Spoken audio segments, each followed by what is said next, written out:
여호와께서 이르시되 내가 수고도 아니하였고 재배도 아니하였고 하룻밤에 났다가 하룻밤에 말라버린 이 박넝쿨을 아꼈거든.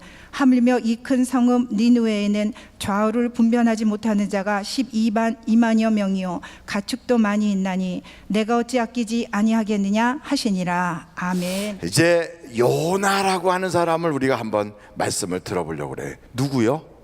요나 벌써 딱 하면 재수 있어요? 재수 없어요?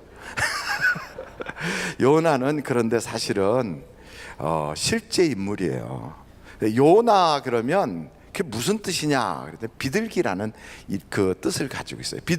비둘기는 무엇을 상징하고 있어요? 비둘기가 성령님, 또 비둘기 하면 노아 방주에서 내보내가지고 이렇게 해서 감람잎 탁 따가지고 온 거, 또 평화의 상징, 뭐 여러 가지가 있을 거예요. 근데 어찌됐든 이 요나라고 하는 사람은 실제로 살았던 인물이에요. 그래서 예수님도 마태복음에 요나에 대하여 말씀하셨고요, 특별히 이 아리마대 사람 요나라고 하는 이 인물은 여로보암 2세가 나라를 다스릴 때 그가 예언을 했어요. 자, 요나가 예언을 했던 부분을 한번 찾아가 보겠어요. 열왕기하 14장. 아리마대 사람이 아니라 아미떼 사람인데 제가 아리마대라고 그랬어요. 열왕기하 14장 25절 한번 여러분 25절부터 27절까지를 한번 보시겠습니다. 이스라엘의 하나님 여호와께서 그의 종 가드헤벨 아미떼 아들 선지자 누구를 요나를 통하여 하신 말씀과 같이 여로보암이 이스라엘 영토를 회복하되 하맛 어기에서부터 아라바 바다까지 하였으니 이는 여호와께서 이스라엘의 고난이 심하여 매인자도 없고 노인자도 없고 이스라엘을 도울 자도 없음을 보셨고 여호와께서 또 이스라엘의 이름을 천하에서 없이 하겠다고도 아니하셨으므로 요아스의 아들 여로보암의 손으로 구원하심이었더라. 이 영토의 크기가 얼만큼 크냐면 다윗 시대보다 더 넓어요.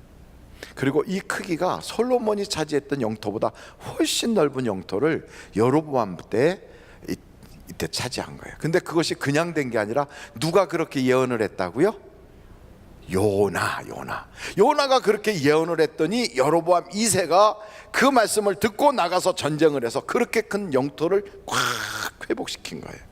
그러고 나서 가장 황금기를 맞이했을 때가 바로 이 요나가 선지자로 있을 때 여로보암 2세 때예요. 그러니까 여로보암 2세가 나라를 다스릴 때 요나라고 하는 사람은 그냥 모든 사람이 와 대단하다 대단해, 저분이 말씀하니까 막 그 잃어버렸던 땅을 다 회복했어. 뭐 여러분 그렇게 모든 사람이 대단하다 막 그러면 기분 좋아요, 나빠요? 바로 그때 하나님께서 요나야 너 니느웨로 가라 그러시는 거예요. 막 상종가를 치고 있을 때 너 니느웨로 가라. 근데 니느웨는 어느 곳이냐 하면 거기는 정말 사람들이 포악하기로 말할 수 없고요, 이 사람들은 주변의 수많은 나라들을 점령하고 그래서 그 사람들을 싹 죽여버리고 그 피로 막 전체 나라를 이끌어 나가는 그런 아주 포악한 사람들이에요. 근데 그 나라에 가서 40일이 있으면 이 성이 망하리라 하고 가서 이야기하라는 거예요. 지금 잘 나가는데, 지금 괜찮은데 거기를 가라는 거예요. 더군다나 그 나라는 이스라엘한테는 원수 나라예요. 그리고 이스라엘을 항상 괴롭히는 바로 그런 나라예요. 거기에 가라는 거예요. 가고 싶을까요? 안 가고 싶을까요? 안 가고 싶죠. 그러니까 요나가 가기가 싫은데 니느웨는 육지 쪽으로 걸어서 가면 돼요. 이스라엘에서 다른 데로 가는 게 아니라 거기가 바로 유프라테스 티그리스 강이 있는 근처예요. 지금의 이라크 지역이거든요. 거기로 걸어가면 돼요. 근데 그쪽으로 안 가고 요빠라고 하는데 해안가로 나가서 배를 타고 스페인으로 도망가려고 가는 거예요. 마침 갔더니 요빠에 갔더니 배가 있어요. 그 배를 딱 탔어요. 그냥 뭐 돛을 쫙 피자마자 바람이 살살살 불어서 배가 순풍에 돛단 듯이 쫙 가는 거예요. 배 밑창으로 쑥 내려가서 거기서 자는 거예요. 속으로 아휴, 하나님이 가라고 그러지만 꼭 니느웨에 가서 복음 전할 필요 있나? 이왕이면 땅 끝에 가서 복음 전하지, 저 다시스 가서 거기서 복음 전하지, 이러면서 가는 거죠. 한참 가는데 잠이 좀 깊게 들었을 때 풍랑이 일어나, 막 바람이 막 엄청나게, 미국을 강타한 그 토네이도 하리케인이 이름이 뭐라고요? 모르시죠? 하비. 하늘비전이 가서 쳤더니 그 정도 나오는 하늘비전이 가서 막 쳤더니 미국이 그냥 요절이 났어요. 요절이. 그러니까 미국 대통령이 비상 걸려가지고 거기 가고 막 뭐 그 손해된 그 피해액만 막 뭐 130 몇 조라고 그러더라고요. 그러니까 우리 교회가 한번 움직이면 대단한가 봐요. 합의라고 그러더라고요. 어찌됐든 그런 바람이 그냥 막 요나가 탄 배 막 엄청나게 몰아치는데, 여러분 배멀미를 해보신 분들은 아시지만 처음에 풍랑이 잔잔하게 칠 때는 그냥 이렇게 견딜만 한데, 조금 가다가 이제 시작하면요 머리를 이렇게 들 수가 없어요. 머리를. 울릉도에 갔다가 돌아오는 길에 풍랑을 만났었는데요, 같이 목사님들이 여러분이 울릉도 선교한다고 갔었어요. 갔다가 오는 길에 그래도 배를 타도 우리나라 영해에서는 핸드폰이 터져요. 근데 배를 탔는데 전화가 왔는데 이 전화를 못 받아요. 고개를 이렇게 해서 받아야 되는데 못 받아요. 머리만 딱 떨어지면 그대로 그냥 막 다 토할 것 같아 갖고 여기서 막 울리는데도 이러고 가만히 있어요. 가만히. 그때 제가 이야, 배멀미가 이런 거구나. 거반 죽다 살아났거든요. 그게 엄청나더라고요. 그런데 이게 막 풍랑이 막 치니까 오죽하면 뱃사람들조차도 더 이상 견딜 수가 없어서 배에 있는 모든 짐을 다 버렸어요. 그래도 도저히 살 길이 막막하니까 이 사람들이 막 살려달라고 아우성치면서 자기들이 믿는 신의 이름을 불러가며 기도하기 시작한 거예요. 그때 선장은 혹시나 배가 어디 깨졌나, 어디 문제가 생겼나, 그래갖고 배를 막 이렇게 살펴보면서 다니는데 배 밑창에 딱 갔더니 글쎄 팔자 좋게 거기서 자는 사람이 있는 거예요. 드렁드렁 고그르고. 그래서 당신 뭐 하는 거야? 발로 툭 차면서, 아니 지금 이 지경에 잠이 오냐고. 다른 사람들은 다 깨나서 막 자기 신을 불러가며 기도하는데 당신 뭐 하는 거냐고 막 일어나서 빨리 기도하라고. 그러면서 이제 배를 어떻게든지 수습하려고 그러는데 도저히 불가능한 거예요. 그래서 이제 사람들이 생각하다 못해서 우리 중에 누군가가 신에게 잘못해서 이런 일이 벌어진 것 같으니까 누가 잘못했나 좀 찾아보자 해갖고 제비뽑기를 했는데 거기에 당첨이 누가 됐어요? 요나가 딱 된 거예요. 요나가 딱 당첨이 되니까 사람들이 묻는 거예요. 당신 도대체 뭐 하는 사람이고 어느 나라 사람이고 무슨 일로 이런 일이 벌어졌는지 얘기하라. 그러니까 나는 이스라엘 사람이고 하나님을 섬기는 사람으로서 선지자인데 니느웨로 가라고 하나님이 말씀하신 걸 나는 이 배를 타고 다시스로 가고 있는 중이었다. 이 모든 풍랑은 나 때문에 생긴 거다. 이 이야기를 하니까 어쩌자고 그랬냐고 막 사람들이 그러면서, 그래도 사람을 죽일 수는 없으니까 어떻게든지 살려보려고 노를 저으면서 그냥 애를 쓰는 거예요. 제가 지금 옛날 얘기하는 게 아니라 요나서 얘기를 하는 거예요. 어떤 사람은 그러면서 지금 연속곡 지금 2탄 듣는 것처럼 이러시는데 지금 요나서 얘기해요. 그러면서 막 그냥 그러다가 도저히 모든 사람이 매달려서 노를 저어도 안 되니까 할 수 없이 하나님 우리가 이 사람 바다에다 던져서 빠뜨려 죽이는 그 피를 흘리는 값을 우리에게 그렇게 하지 마시고, 이 사람이 자신에서 그렇게 하나님 말씀을 안 들어서 그러는 거니까 이 사람에게 그 모든 생명의 값이 돌아가게 하소서. 이러고서는 요나를 할 수 없이 바다에다 던지는 거예요. 바다에 던지기 전에 물어봐요. 우리가 너를 어떻게 해야 되겠느냐? 그럼 어떻게 해야 풍랑이 멈추겠느냐? 그랬더니 요나가 나를 바다에다 탁 던지면 바로 하나님이 풍랑을 멈추게 할 것이다. 그래서 그를 딱 던지니까 정말 신기하게 풍랑이 딱 멈춰버렸어요. 그러니까 성경에 보니까 그 뱃사람들이 내가 믿던 뭐 이상한 거 뭐 알라 뭐 이런 거 전부 다 소용없네, 딱 여호와 하나님만 섬겨야 되겠구나. 그래서 성경의 요나서를 보니까 1장 후반기에 여호와 하나님께 서원하며 제물을 드렸더라. 무슨 서원을 했겠어요? 하나님, 우리가 이렇게 바닷길에서 무사히 돌아가기만 하면 나는 하나님만 믿겠습니다, 이렇게 서원을 했을 거라고요. 그래서 요나 한 사람이 니느웨로 가지 않고 다시스로 가는 바람에 보따리 다 잊어버리고 갖은 고생을 했지만 이 사람들 하나님 만나는 역사가 나타났어요.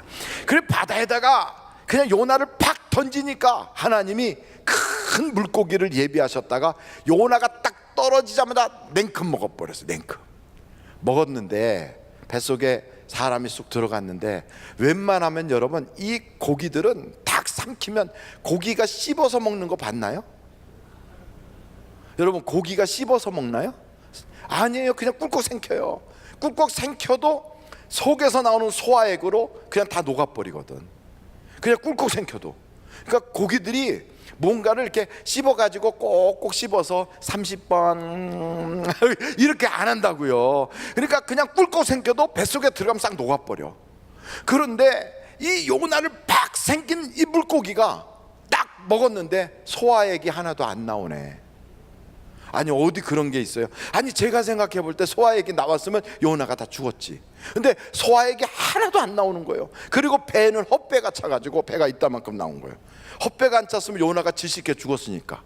그러니까 헛배가 차갖고 배가 이만큼 나온 데다가 요나가 들어가고 나서는 소화액도 안 나오고, 그러니까 이 물고기가 왜 이렇게 소화가 안 되나, 죽을 지경이다. 그래서 할 수 없이 뜯어먹었어. 미역도 뜯어먹어보고.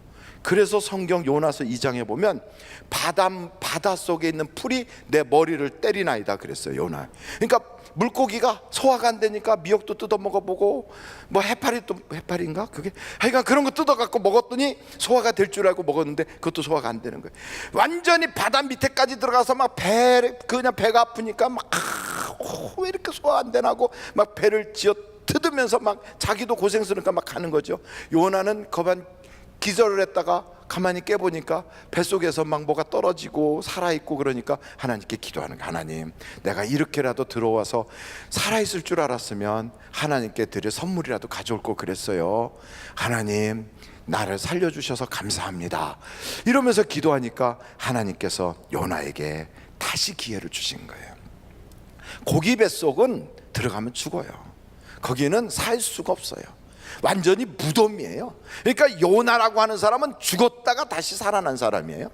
완전히 죽은 거나 다름없어요. 그런데 거기서 살아났거든. 예수님이 그래서 인자도 마찬가지로 십자가에 매달려 죽어서 3일 후에 요나와 같이 고기 배에서 나오는 것처럼 부활하리라 하는 말씀을 하셨다고요. 그것처럼 우리 주님이 만나는 사람마다 나사로야 나오라, 그럼 나사로가 죽었다가 살아나와요. 그 성경에 보면 뭐 하여간 완전히 38년 동안 병자로 살았던 사람, 그냥 그런 사람은 이제 인생은 숨만 쉬는 거지 살았다고 볼 수 없거든요. 그런데도 예수님을 딱 만나면 살아나는 거예요. 그러니까 여러분 오늘 이 밤에 그 요나를 회복시켜 주신 하나님께서, 고기 뱃속에서 나오게 하신 그 하나님께서, 전능하신 하나님께서 우리가 살 길이 막막하고 앞길이 꽉 막히고 난 죽었네 하고 생각하는 바로 그 순간에도 다시 일어나게 해줄 줄로 믿습니다.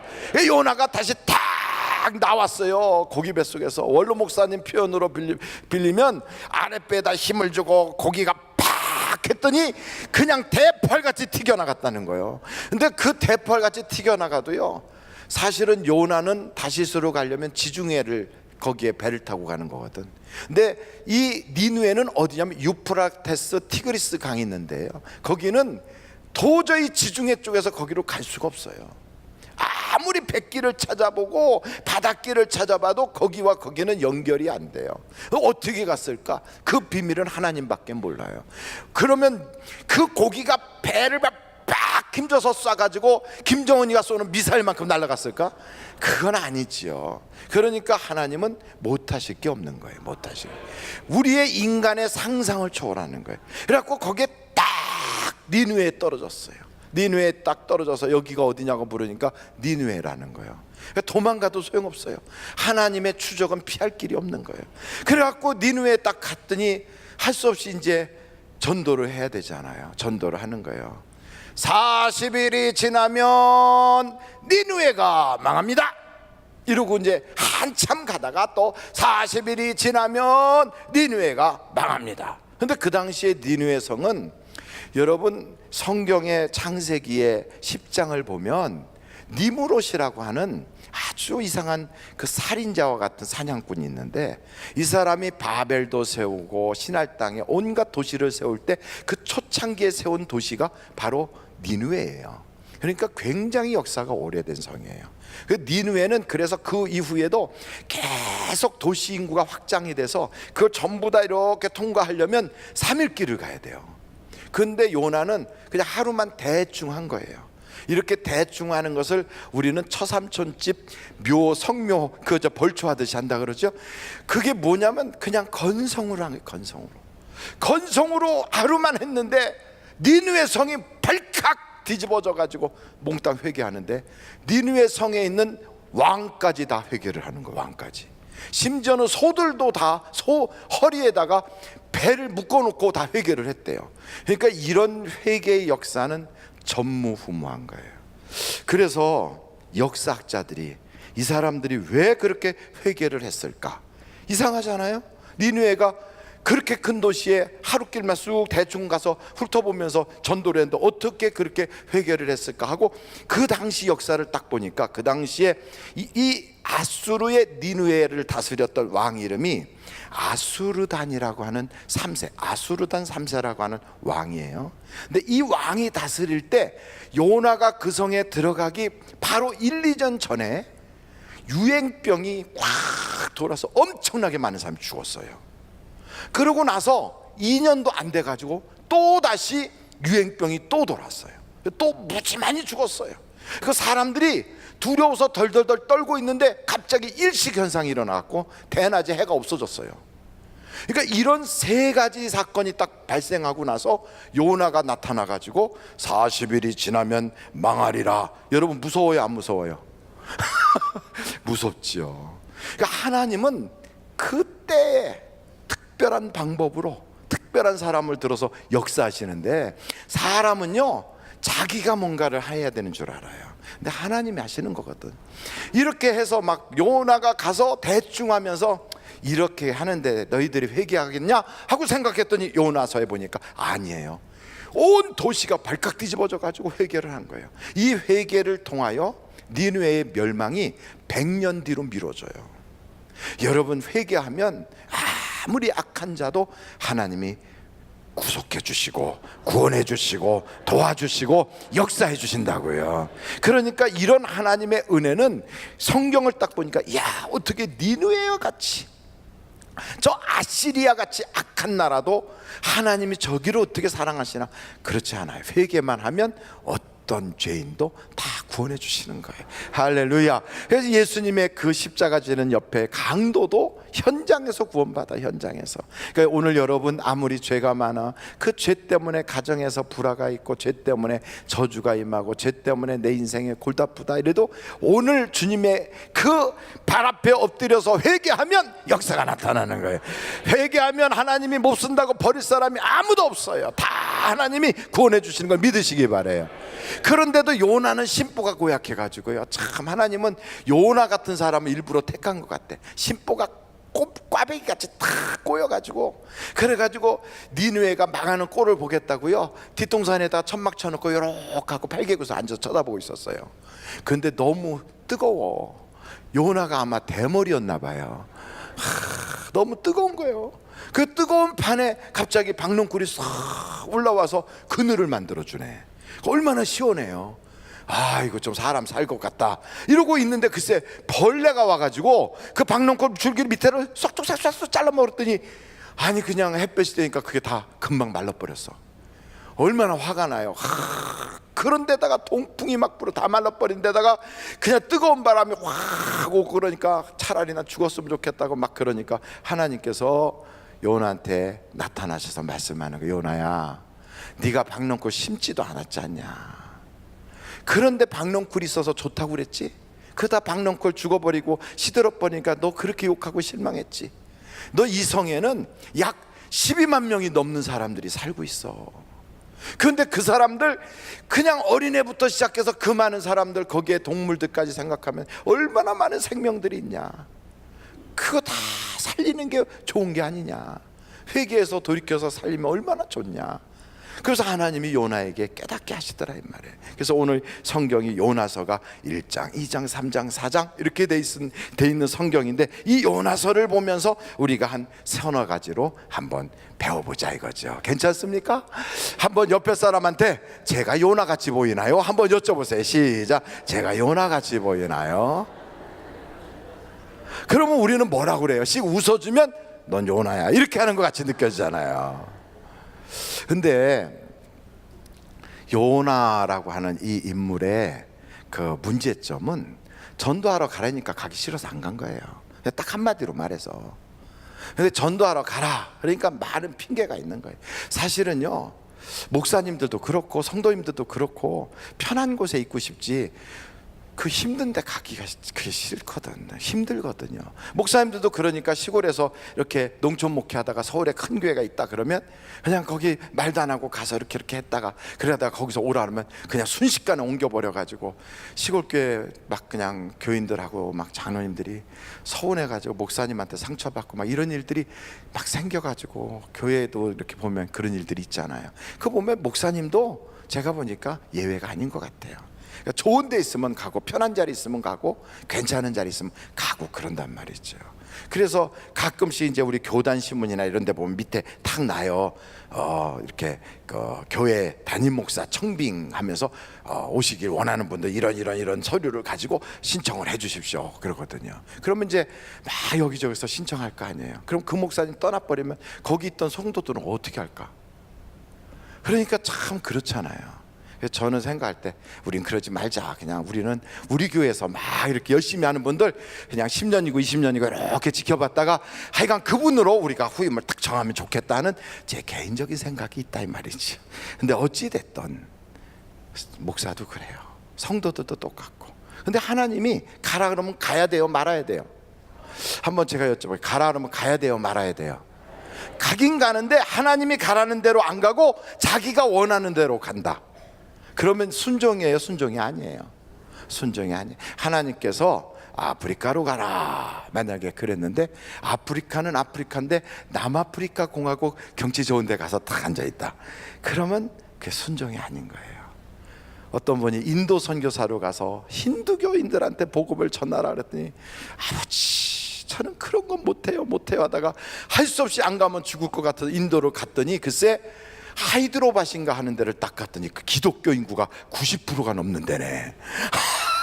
그래가지고 그냥 여기가 조사오니 하고 주저앉으면서 인도에 왔다고 그러고 있다는 거예요. 그래가지고 인도에 가면 선교사님들이 대부분 어디 가 계시냐 그러면 하이드로바스에 가 계시대. 하이드로바스. 이런 경우가 꽤 있어요.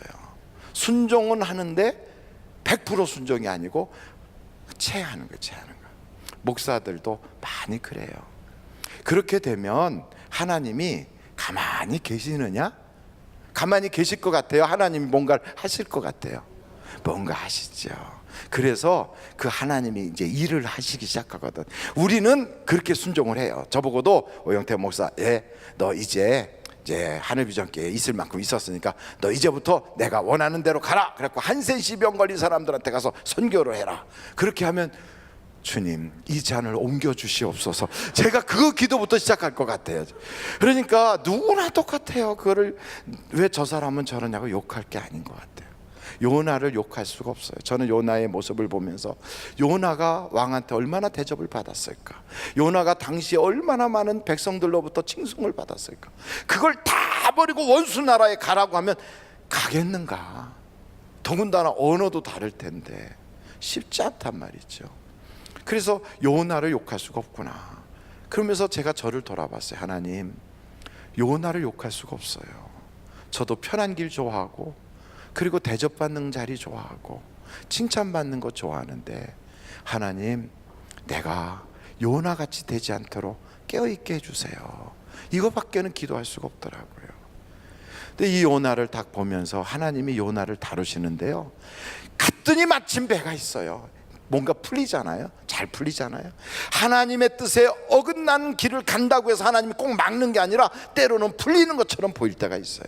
여러분, 하나님에게 순종하면 착착착 길이 열릴 것 같지만 때로는 하나님의 말씀에 순종을 해도 어떤 때는 자꾸만 저항 세력이 생기고 또 마귀가 자꾸만 회방도 하고 어려움이 생길 때도 있어요. 그러나 하나님이 기뻐하시는 것이라면 좌절하지 말고 절망하지 말고 가야 되는 거예요. 가야 되는 거예요. 이게 중요해요.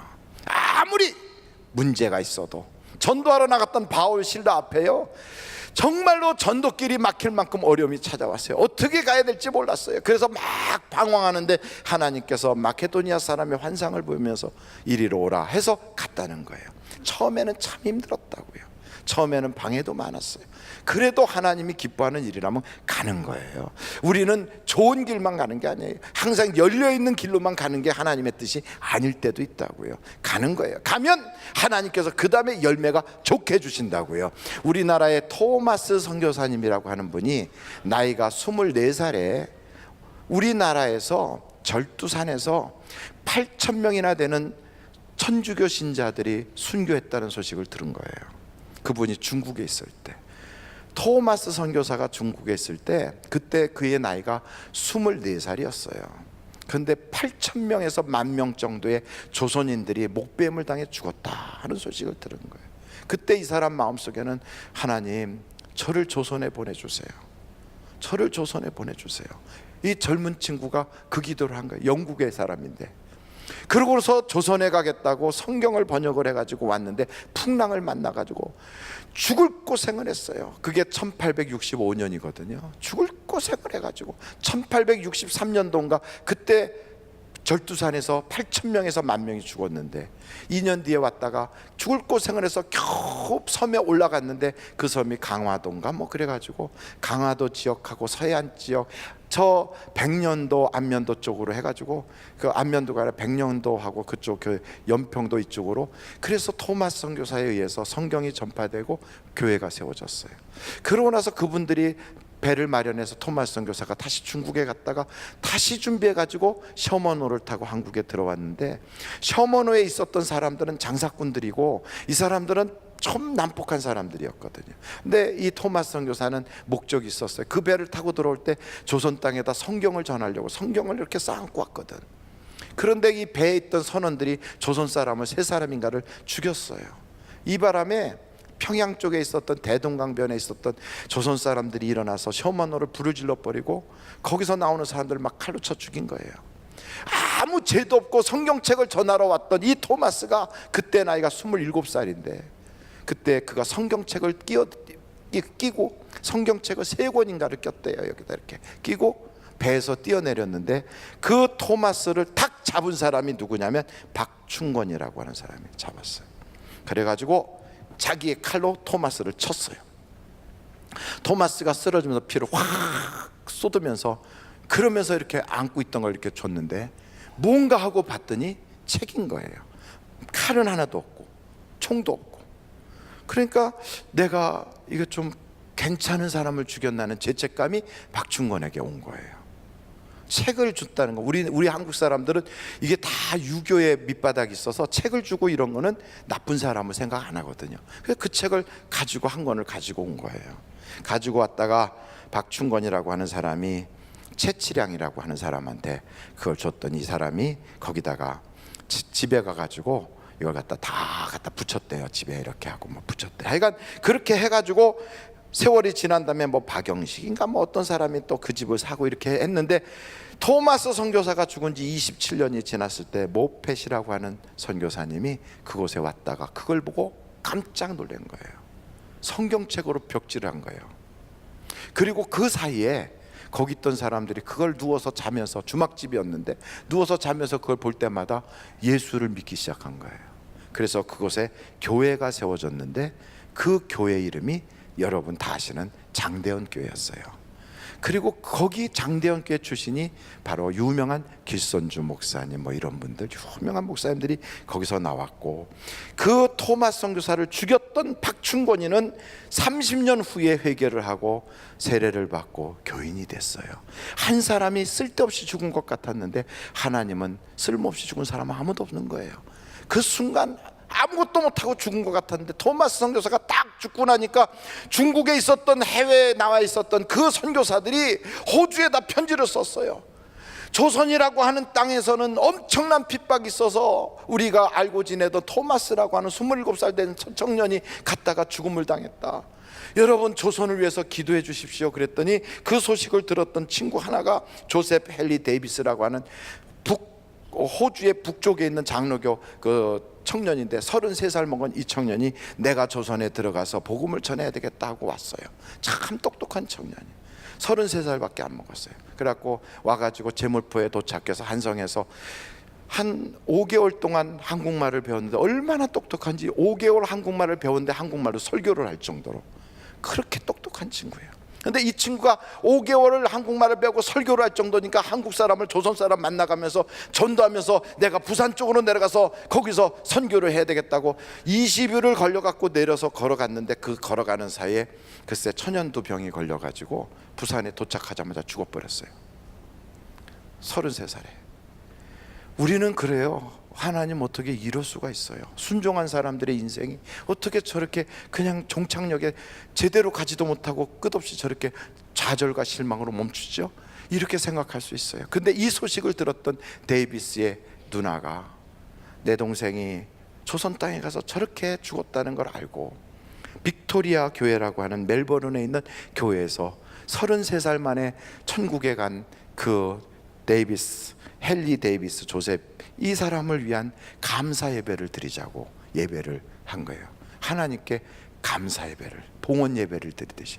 그 예배를 드릴 때 거기에 참석했던 사람들의 마음속에 감동이 와서 조셉 헨리 데이비스가 세상을 떠난 다음에 호주에서 우리나라에 들어온 선교사가 78명이 들어왔어요. 78명. 남쪽에 경상도 지역의 고신측 그쪽에 있는 교회들이 대부분 다 호주 북장로계 그 선교사들에 의해서 복음이 전파된 거예요. 여러분, 하늘의 밀알이 땅에 떨어지면 죽고 썩 없어지는 것이 아니라 많은 열매를 맺게 되는 거예요. 아멘, 아멘. 그래서 여러분, 하나님은 쓸데없이 낭비하지 않아요. 쓸데없이. 스데반이 딱 죽잖아요. 그러면 아이고 어떻게 저렇게 아까운 사람이 저럴 수 있나? 그게 아니에요. 그의 죽음 이후에 사마리아와 안디옥과 곳곳에 교회가 막 세워지기 시작하는 거예요. 하나님의 역사는 우리의 상상을 초월하는 거예요. 그래서 때로는 우리가 걸어가는 길이 어려워도요, 하나님 다 의지하고 가면 마침내는 하나님은 승리하신다고요. 저 여러분 한번 어깨를 딱 펴세요. 그러면서 속으로 그럴 거예요. 나도 그렇게 죽으라고 가라고 하나? 오늘 설교는 나보고 가라는 건가? 막 이런 그 불안함으로 있는데 절대로 그렇지 않다는 걸 여러분 믿으시기 바라요. 왜냐하면 믿음의 분량 이상으로 하나님이 우리에게 요구한 적이 없어요. 그래서 순교하는 사람들은 막 울고불고 하면서 순교하지 않아요.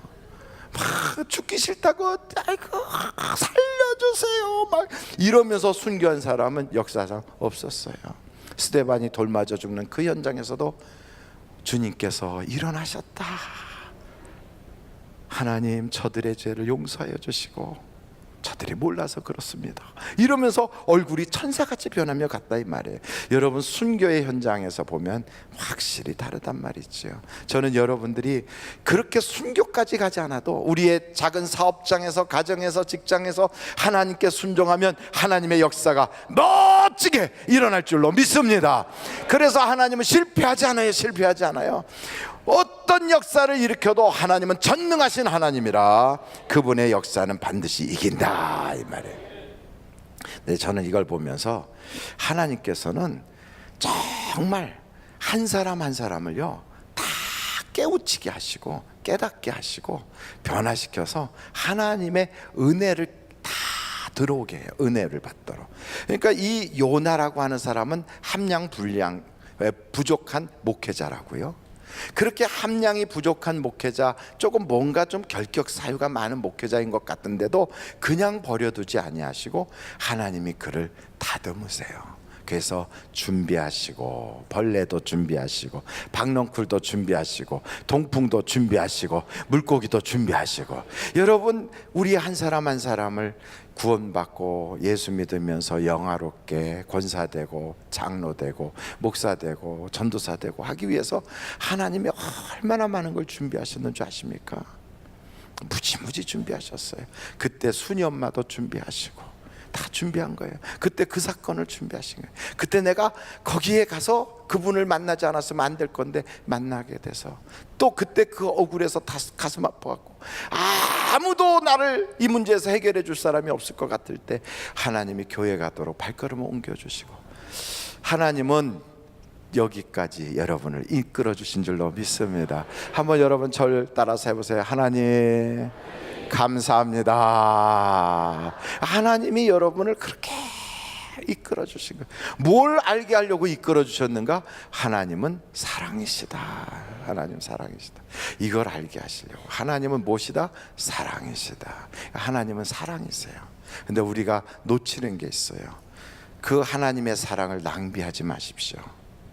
하나님의 사랑을 허비하지 마십시오. 우리는 종종 하나님은 사랑이시다 그래서 대충 마음껏 형편없이 아무렇게나 해도 되는 줄 알아요. 안 그래요.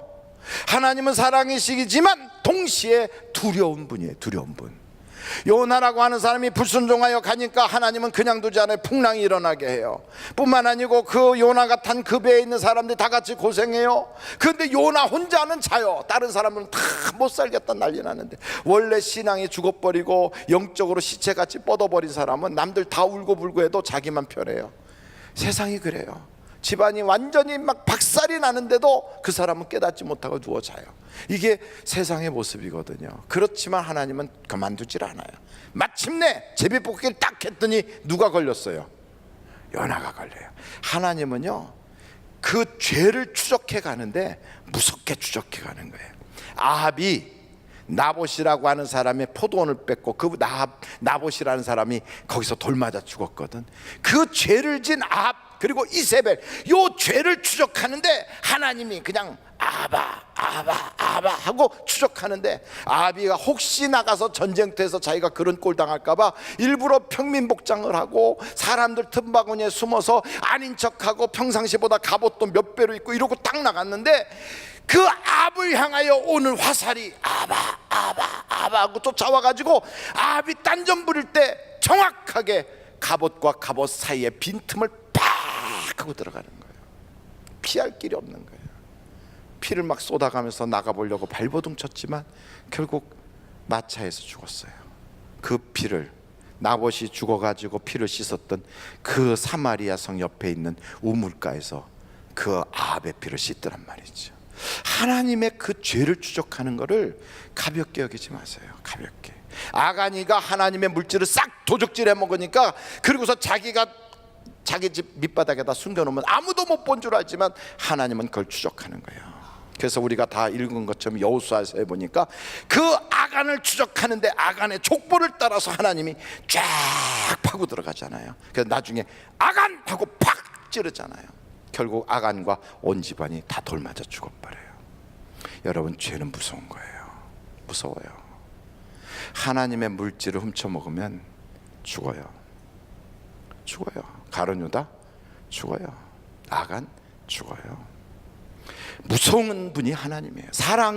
하나님은 사랑이 많으니까 아무렇게나 해도 된다. 하나님은 눈머신 분이 아니에요.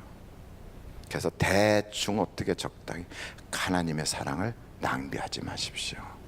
하나님이 우리를 딱 지적해서 너 이거 해라 할 때 핑계대며 빠져나가면요, 참 고달픈 거예요. 풍랑이 일어나는 거예요. 그래서 순종이 제사보다 낫다니까. 예배를 대충 땜질하듯이 드리고요, 그리고 순종하지 않고 뺀질이 갇힌 뱀장어처럼 막 그냥 속속 빠져다니고 미꾸라지처럼 속속 빠져나가면서 괜찮은 줄 알지만 하나님의 추적기는 지금 쫓아오고 있단 말이에요. 뒤에서 무섭게. 아합이 괜찮은 줄 알고 몇 년을 괜찮게 넘어갔어요. 근데 쫓아온단 말이에요. 여러분, 성경에 보니까 아합만이 아니에요. 아론이라고 하는 사람도 똑같아요. 아론은 모세가 산에 올라가서 하나님에게 말씀 받고 있는 그 사이에 우상을 만들고요, 이 아론이라는 사람은 사실은 모든 사람들을 하나님께로 바로 이끌어야 될 사람인데 하나님의 영광을 드러내지 못했단 말이에요. 하나님은 그 죄를 추적한다고요. 아론아 하고 추적해요. 너는 호르산에 올라가서 옷을 벗고 내 자녀에게 너의 모든 것을 넘겨주고 넌 거기서 죽어라. 무서워요. 제가 호르산이라는 데를 가봤어요. 아론이가 그 산에 올라가서 죽었다는 그 산을 제가 봤어요. 이렇게 봤는데 그 산이 얼마나 가파른 산인지 막 거의 뾰족한 산이에요. 그 산을 올라갈 정도의 힘이라면 그 이후에 10년도 더 살 것 같아. 남산하고도 비교할 수 없고요, 설악산 같은 거 하면 비교도 안 돼요. 아주 막 경사도 급한데 거기를 올라가는 거예요. 누가? 아론이가. 뭐하러? 죽으러. 여러분, 하나님이 그런 분이에요. 너 올라가서 너 옷 벗고 죽어. 이런 분이에요. 옷 벗고 죽어. 그리고 네 아들 엘르아살이 너 대신 일할 거예요. 그리고 내 자식이 너가 그런 죄를 졌기에 네 앞에서 내 자식 둘이 불태서 죽을 거예요. 무서워요. 불타서 죽어버렸어요. 그리고 결국 영광은 사라지는 거예요. 여러분, 하나님의 그 죄에 대한 추적은요, 누구도 피할 수가 없는 거예요. 그래서 하나님이 주신 그 사명, 우리는 버리면 안 돼요. 벌써 그렇게 무섭게 얘기하니까 아멘. 여러분, 우리에게 주신 사명이 크게 두 가지가 있어요. 첫째, 하나님께 뭐 하는 거예요? 영광 올리는 거예요. 영광. 두 번째, 하나님께 뭐 하는 거예요? 예배. 그러니까 우리는 예배에다 우리의 인생의 생명을 걸어야 돼요. 어떤 일이 있어도 예배를 패하지 말아야 돼요. 여러분, 인생의 예배를 최고로 알고 예배를 잘 드릴 수 있기를 간절히 바랍니다. 그런데 또 주신 게 있어요. 너희는 땅끝까지로 내 뭐가 되라? 증인이 되라. 그런데 이스라엘 사람들은 안 하려고 하거든. 이방 사람들한테 복음을 전하지 않으려고 그래서 하나님이 주신 그 생명의 복음을 자기들이 독차지하고요, 그 복음을 차단하고 있었거든. 그래서 북이스라엘을 멸망시켜버려요. 그런 꼴을 당했는데도 유다도 마찬가지로 이방인들에게 하나님의 복음을 전하지 않고 이방인들은 죽이는 대상인 줄만 알고 있었어요. 그래서 결국 유다도 멸망시켜요. 전 세계 각 지역에 이스라엘 사람들 다 흩어가지고 거기서 하나님을 섬기는 것을 하게 함으로써 복음이 전파되게 해요. 그렇게 해서 나중에 해방을 시켜서 이제 돌아왔으면 제정신 차리고 이제는 복음을 전해야 되잖아요. 그런데도 예수님이 오셔서 십자가를 지시고 물과 피를 쏟고 세상 끝날까지 내가 너희와 함께 할 테니까 땅끝까지 이르러 증인되라, 그런 말씀까지 주셨는데도 안 나가요. 안 나가. 예루살렘 성에 모여가지고 자기들끼리 은혜 받고 절대로 안 나가. 베드로가 가서 고넬료의 가정에 가갖고 하나님의 성령을 받는 역사가 있었다고 그러니까 이방인한테 너 왜 들어갔냐 이러고 도리어 베드로를 힐난하는 거예요. 똘똘 뭉쳐 있어요. 그러니까 하나님이 가만 안 두는 거예요. 스데반이 죽고 각종 핍박과 환란이 찾아오는 거예요. 그래서 흩으시는 강제로. 그러고도 정신을 못 차리니까 AD 70년에 티토스 장군에 의해서 예루살렘이 완전히 멸망당하고 2000년 동안이나 나라 없이 전 세계를 떠돌면서 하나님의 복음을 전해야 되는 그런 유랑민이 되고 말았다고요. 여러분, 들어보십시오. 하나님은 우리에게 사명을 주셨어요. 그래서 우리는 뭐 해야 돼요? 땅끝까지 이르러 뭐 해야 돼요?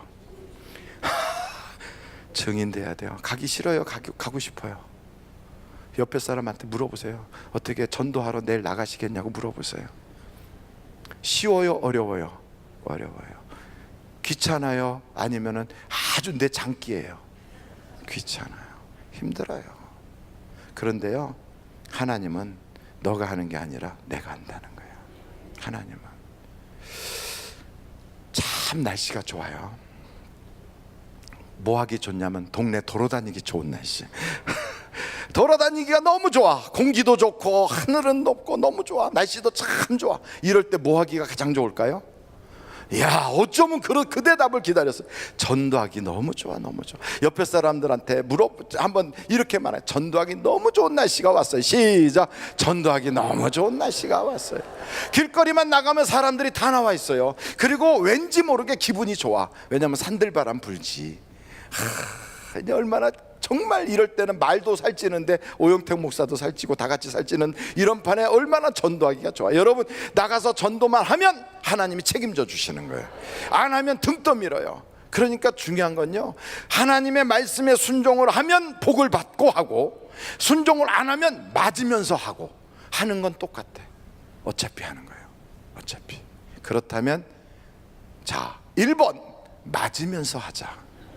2번 자원해서 하고 축복받자. 1번, 2번 둘 중에 1번이 답이다 하는 사람 손 들어보세요. 집사님 1번이 답이래.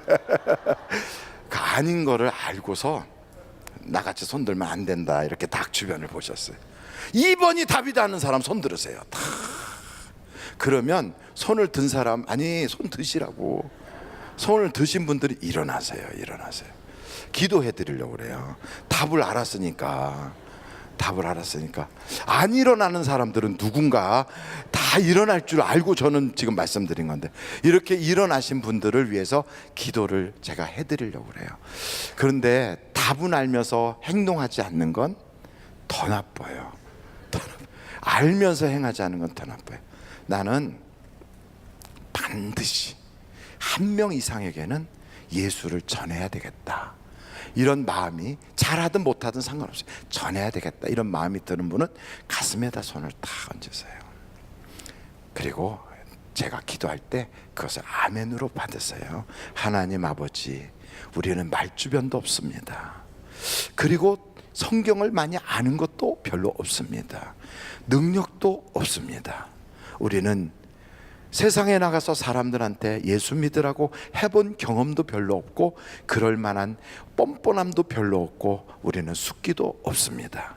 그럼에도 불구하고 하나님의 명령이라면, 하나님이 그 길을 원하시는 거라면, 제가 한 사람이라도 아기를 낳는 심정으로 복음을 전하려고 합니다. 하나님, 생명을 허락하여 주시옵소서. 세상 사람들 앞에서 나를 시인하면 나도 너를 아버지와 천사들 앞에서 안다고 시인하리라 하신 주님의 말씀을 기억합니다. 세상의 많은 사람들을 옳은 길로 이끌어내는 자는 하늘의 별처럼 빛나게 해주신다고 했사오니, 주여 우리의 삶이 어둠이 떠나가고 별처럼 빛나게 하여 주시고, 악한 사단마귀 모든 문제는 사라지게 하여 주시옵소서. 기도의 제목마다 응답받게 하여 주옵소서. 예수님의 이름으로 기도하옵나이다. 아멘. 우리를 써주실 하나님께 영광 박수 올려드리겠습니다.